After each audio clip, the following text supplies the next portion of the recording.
Menurut pandangan Prof. Abu itu seperti apa tadi yang Pancasila tadi? Ya, sekali lagi pendidikan itu meliputi 3 komponen ya. Yang pertama adalah lembaga taklimnya harus bagus.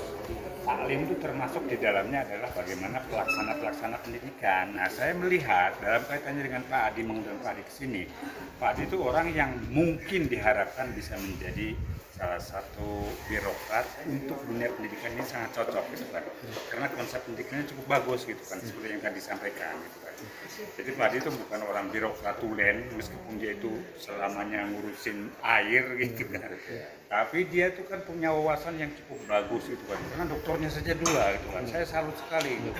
Selama dia menyelesaikan doktornya, selama dia bekerja sebagai seorang birokrat, dia tidak lupa untuk menyelesaikan pendidikannya, dan 2 doktor gitu kan yang saya lihat.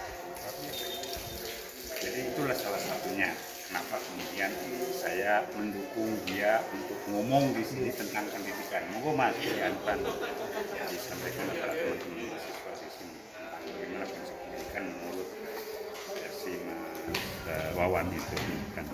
Terus apa lagi tadi? Satu. Ya itu ya, satunya. Persoalan tarbiyahnya itu akan ibarat seorang sufi gitu kan. Kalau tarbiyah itu diibaratkan seorang murabi, diibaratkan guru itu adalah seorang murabi, orang yang menguasai, melakukan pembinaan gitu kan.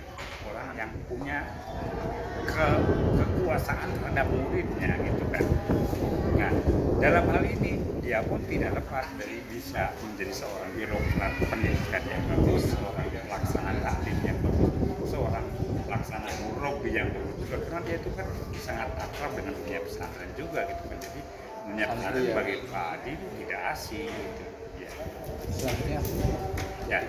Nah, ya yang ketiganya yaitu tentang takdimnya, fungsi takdimnya itu. Jadi fungsi takdim itu artinya apa?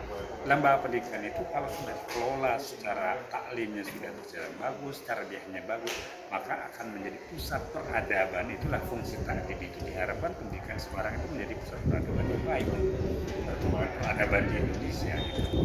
Karena dari dulu saya kira dalam sejarahnya ya Semarang ini telah berkontribusi banyak untuk Nusantara ini gitu.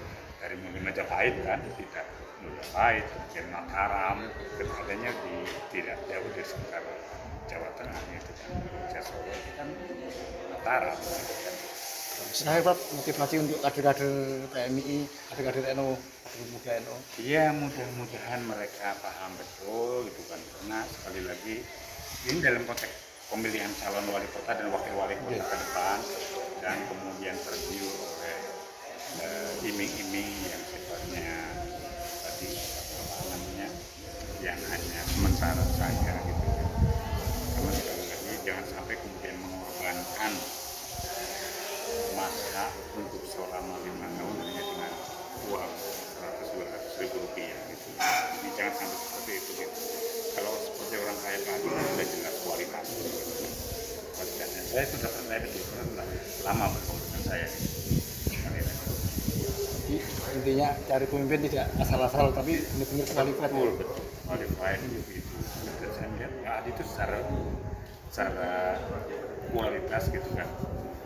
Jadi kalau dalam bahasa Arabnya bastotan fil ilminya ya juga sudah ada, meskipun tidak bastotan fil jisminya gitu.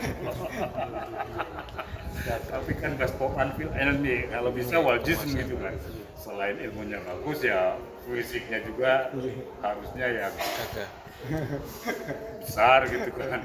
Tapi ini memang kecil banget gitu. Tapi itu saya kira nomor 10 atau nomor 11 gitu kan. Itu terlalu penting gitu. Saya kira sekarang itu segalanya akan sangat penting ini gitu. Oke.